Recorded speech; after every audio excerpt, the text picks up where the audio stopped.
வணக்கம் மக்களே, இன்றைக்கி நம்ம பார்க்க போகிற அழகான ஒரு நீதி கதை எதை பற்றினா, தெனாலிராமன் கதையில் வர ஒரு அழகான அதிசய குதிரை. அதாவது முன்னொரு காலத்தில் பார்த்திங்கன்னா அதிசய குதிரை கிருஷ்ணதேவராயன்னு ஒருத்தர் இருந்தார். அவரோட படைகளில் குதிரைப்படையும் ஒன்று. இந்த குதிரைப்படையில் எப்படின்னா போர்க்களத்துக்கு போகிறப்ப அந்த குதிரைப்படையை எல்லோரும் பயன்படுத்துவாங்க. அப்படி இருக்கப்போ பார்த்திங்கன்னா அந்த குதிரைப்படை போர்க்காலத்துக்கு செல்லாதப்போ என்ன பண்ணுவாங்கன்னா, ஒரு மந்திரிக்கும் ஒரு குதிரையை கொடுத்து நல்லா அந்த குதிரைக்கு தேவையான மொத்த பணத்தையும் காசையும் கொடுத்து இந்த குதிரையை நல்லா கொழுக்குன்னு பத்திரமா போருக்கு ஆயத்தப்படுத்துங்க, தயார்படுத்தி நல்லபடியாக வளங்க அப்படின்னு சொல்லுவாங்க. அப்படி இருக்கிறப்ப ஒரு மந்திரிக்கும் கொடுப்பாங்க. அப்படி கொடுக்குறப்ப நம்ம தெனாலிராமனுக்கும் ஒரு குதிரையை கொடுத்தாங்க. அப்படி அந்த குதிரையை அவர் எடுத்துகிட்டு போய் அந்த குதிரைக்குன்னு கொடுத்த காசில் எல்லா காசையும் இவர் வாங்கி சாப்பிட்டுட்டு நல்லா இவர் கொழுக்குன்னு இருந்தார். அந்த குதிரைக்கு ஒரு கொட்டாய் மாதிரி அமைச்சு அந்த கொட்டாயில் ஒரே ஒரு ஓட்டை. அந்த கொட்டாயில் அது குதிரை அப்படி வாயை நீட்டும், அதுக்கு புல் கட்டு மட்டும் போதுமான அளவு கொஞ்சமாக கொடுத்தாரு. இப்படி இருக்கிறப்ப நாட்கள் பல கடந்தன. அப்படி இருக்கப்ப ரொம்ப அந்த குதிரை சொங்கி மாதிரி மெலிஞ்சு போய் எந்திரிச்சு நிற்கவே தெம்பில்லாத மாதிரி இருந்துச்சு அந்த குதிரை. அப்படி இருக்கப்ப இந்த மாதிரி தெனாலிராமன் இந்த குதிரையை குடும்பப்படுத்துகிற விஷயம் ஒருத்தருக்கு தெரிஞ்சிச்சு. அப்படி இருக்கப்போ பார்த்திங்கன்னா என்ன ஆச்சுன்னா, ஒரு நாள் குதிரை எப்படி இருக்கிறதுன்னு பார்க்குறதுக்காண்டி எல்லோரும் வந்தாங்க.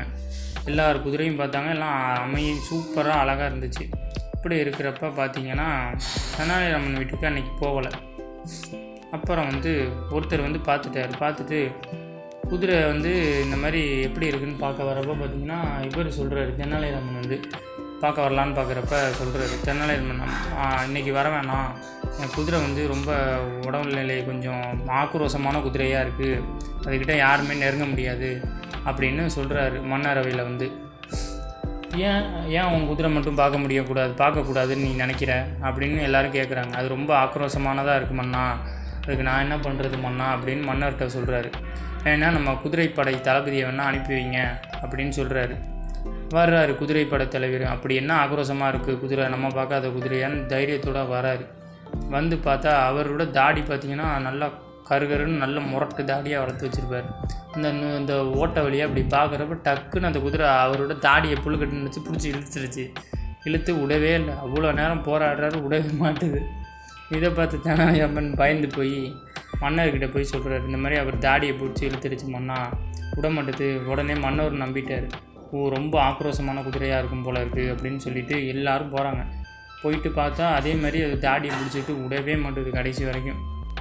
இப்படி இருக்கிறப்ப பார்த்திங்கன்னா என்ன பண்ணுறதுன்னு தெரியாமல் மன்னர் உடனே இந்த கொட்டாயை எல்லாரும் காவலர்களும் பிரிச்சிக்கன்னு சொல்கிறப்ப எல்லோரும் சேர்ந்து பிரிக்கிறாங்க. அப்படி பிரித்ததுக்கப்புறம் பார்த்திங்கன்னா ரொம்ப நெளிஞ்சு போய் நிற்கவே தெம்பில்லாத மாதிரி இருக்குது. இதை பற்றி கோவப்பட்ட மன்னர் என்ன பண்ணாருன்னா, கடும் கோவத்தோட, தெனாலிராமா என்னது, உனக்கு நான் இவ்வளோது பணம் கொடுத்து குதிரையை பார்த்துக்க சொன்னால் நீ என்ன பண்ண காசெல்லாம் இப்படி இருக்கே அப்படின்னு கேட்குறப்ப அவர் சொல்கிறார், அண்ணா நான் குதிரையை பார்த்துக்கிட்டேன், ஆனால் இப்போ பாருங்கள் இந்த குதிரையை இப்படி சாப்பாடே கொஞ்சம் ஓரளவுக்கு போட்டதுக்கே இவ்வளோ ஒரு மாதிரி ஆக்ரோஷமான குதிரையாக இருக்கே, நல்லா சாப்பாடு போட்டு வளர்த்துருந்தால் என்னோடய படை தளபதி இருக்கார்ல, அந்த குதிரைப்படை தளபதி, அவரோட நிலைமை என்ன ஆகும்னு யோசிச்சு பாருங்கள், அவரோட கதி அதோ கதி தான் அப்படின்னு சொன்னோன்னா இதை கேட்டு மன்னர் கோபத்தில் இருந்தவர் சிரிச்சிட்டு தெனாலிராமனோட அந்த புத்திசாலித்தனத்தை புரிஞ்சுக்கிட்டார். இந்த கதை பிடிச்சிருந்தா லைக் பண்ணுங்கள், ஷேர் பண்ணுங்கள், சப்ஸ்கிரைப் பண்ணுங்கள். மேலும் ஆன்மீக கதைகள், நீதி கதைகள் போன்ற அருமையான கதைகள் வேண்டும்னா நம்ம சேனலை சப்ஸ்கிரைப் பண்ணி வச்சுக்கோங்க. முடிஞ்ச அளவு எல்லாருக்கும் ஷேர் பண்ணி விடுங்க. நம்மளோட சேனல் புதுவிதமான சேனல்.